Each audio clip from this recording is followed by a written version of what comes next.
부모가 자식을 키우며 느끼는 마음은 참 복잡합니다. 사랑스러워 눈물이 날 때도 있지만 때로는 서운함과 답답함이 밀려올 때도 있지요.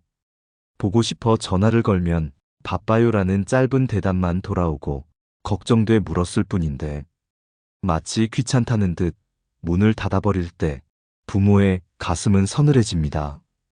그러나 잊지 말아야 할 것이 있습니다. 자식은 부모의 소유물이 아닙니다. 기쁨과 고단함이 함께 얽힌 인연이며 결국은 자기 길을 걸어갈 독립된 존재입니다. 정약용은 이렇게 말했습니다. 자식은 내 은혜로 사는 것이 아니라 내가 은혜를 입은 은인이다. 부모가 자식을 있는 그대로 존중하고 은인처럼 감사한 마음으로 지켜볼 때 그 마음은 언젠가 반드시 자식에게 돌아옵니다. 오늘은 부모가 자식을 어떻게 바라봐야 하는지, 그리고 자식과의 관계에서 반드시 기억해야 할 지혜가 무엇인지 함께 나누어 보려 합니다.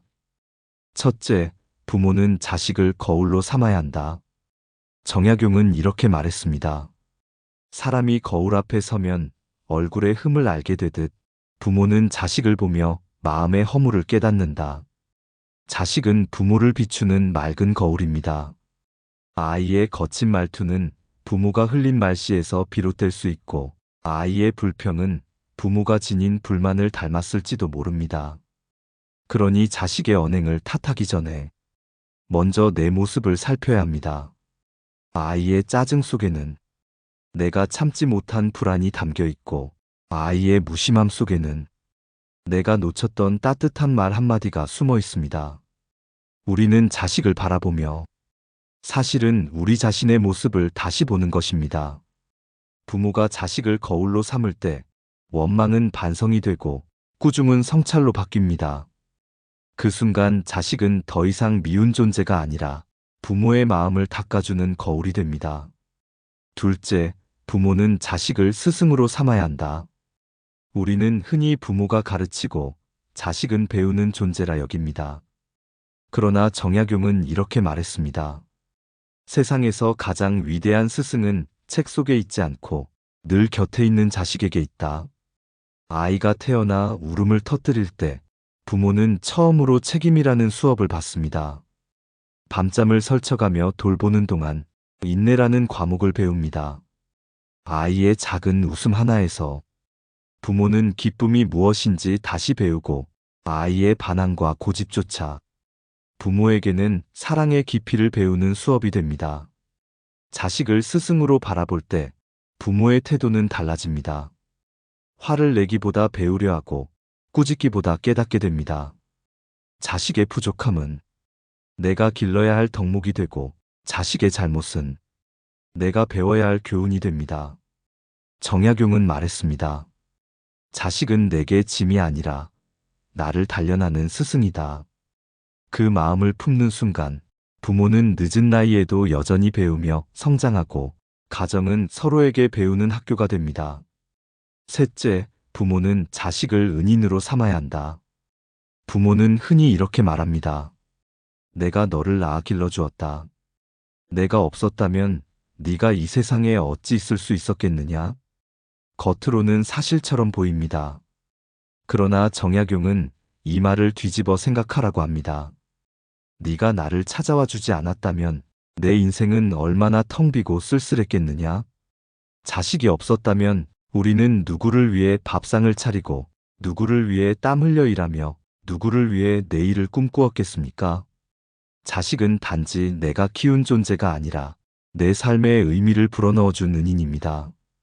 그래서 자식을 은인으로 보는 순간 부모의 말과 태도가 달라집니다.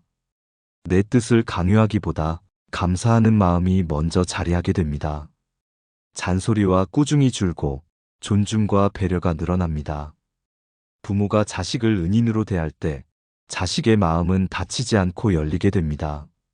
그리고 그 마음이 열릴 때 비로소 대화가 통하고 가족이 서로를 지켜주는 울타리가 되는 것입니다.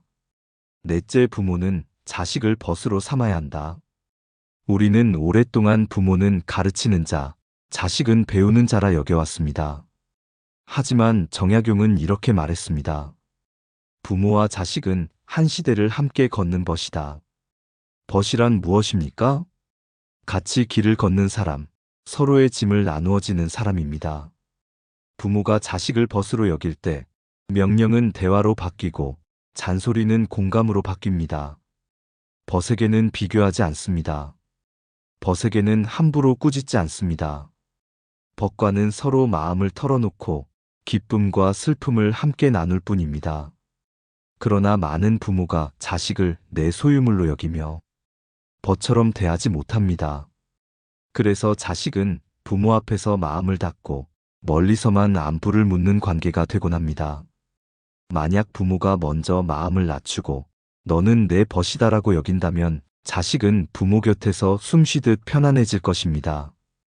부모는 나이가 들어갈수록 홀로 남겨질 때가 많습니다. 그때 자식이 곁에 머무는 이유는 효도라는 의무 때문이 아니라 부모가 벗 같은 존재였기 때문입니다. 정약용은 말했습니다. 벗을 얻는 것은 세상에서 가장 큰 복이다. 부모가 자식을 벗으로 삼는다면 그 복은 평생을 지켜줄 것이다. 끝으로 자식은 하늘이 전한 마지막 전언이다. 정약용은 이렇게 말했습니다. 하늘은 입이 없으니 사람을 보내 뜻을 전한다. 부모에게 자식은 단순한 핏줄이 아닙니다. 하늘이 내 삶을 시험하고 내 마음을 닫게 하기 위해 보내준 전언입니다. 아이의 울음은 하늘의 물음입니다.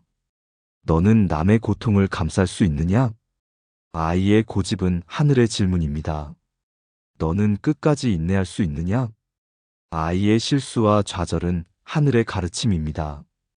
너는 남을 탓하기보다 기다릴 수 있느냐?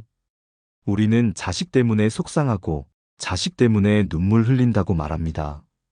그러나 그 모든 순간은 사실 하늘이 부모에게 내린 가장 귀한 수업입니다. 그래서 정약용은 부모에게 이렇게 당부합니다. 자식은 전생의 은인이며 오늘의 거울이요 내일의 스승이며 벗이자 하늘의 전원이다. 부모가 이 5가지를 마음에 새길 때 교만은 겸손으로 원망은 감사로 바뀌고 부모와 자식의 인연은 오래도록 이어집니다.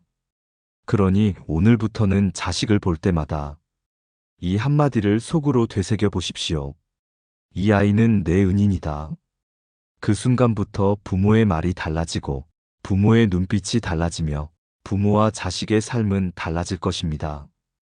이 영상이 마음에 닿았다면 댓글로 여러분의 마음을 나눠주세요.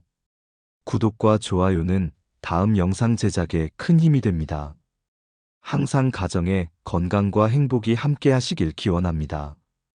감사합니다.